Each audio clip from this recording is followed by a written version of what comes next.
By the time you finish your college, you'll be actually gifted a 250cc or a 300cc motorcycle. And by the time you find your job, and then by the time you have your first hike, you'll actually be eyeing on an upgrade.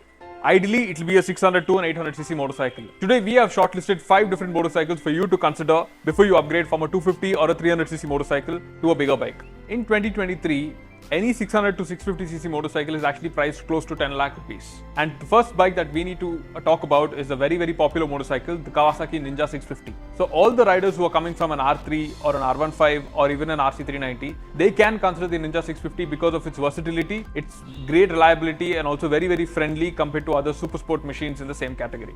The second motorcycle is from a European manufacturer, the Triumph Trident 660. If you are somebody coming from a G310R or a Duke 390, this is the ideal bike for you. Because coming from a premium category, you will obviously look at something more premium. And the Trident 660 is just that. It's one of the great performers, and also it does not make you feel intimidated like the Street Triple, for example. So Trident is something you definitely have to consider if your budget is around 10 lakhs. If you are somebody who wants to play it safe, and if you're coming from a bike like a CBR 250 or a Yamaha R3, the CBR 650R is the best bike for you. The first thing being the reliability and also the cost of ownership in the long term. The CBR is one of the best bikes out there in the middleweight category if you want a super sport yet a comfortable motorcycle. Being an inline 4, it has the advantage in its own class, and also it looks stunning. Assuming you have an Adventure 390 already, or you have an Adventure 250. If you are looking to upgrade your riding, especially in the adventure category, the first bike that comes to all of our minds is the Versys 650. Being a parallel twin engine taken from the Ninja 650 is actually a very reliable motor, and also the comfortable saddle and also the 21-liter fuel tank gives you great range and also does not have the anxiety of,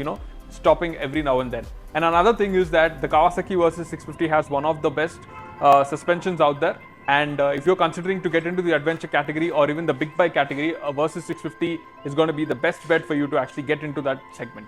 The fifth motorcycle is a classic. You guys have might guessed it, but it's not the Interceptor 650. Talking about the Kawasaki Z650 RS. The reason why I did not include the Interceptor 650 is because Interceptor 650 actually caters to a wider audience, and most of them actually have it as their first motorcycle. So it's not necessarily an upgrade both in terms of price and in terms of performance. Although it's a great motorcycle, it's not included in these motorcycles because we're talking about almost a budget of about 10 lakh rupees. So the Z650 RS. With the classic looks and the Japanese reliability and engineering, the Z650 RS is actually a very rare, unique and a special motorcycle. If you guys have seen the motorcycle in flesh, it actually stands out compared to all the other 650s from Kawasaki. So if you're considering something in the classic segment and also that has great reliability, the Z650 RS is something you definitely have to consider. I hope you guys enjoyed this video, and I'll see you guys in the next one catering to more videos like this. If you also need any products for your motorcycle, just hit us up and we'll be happy to guide you guys.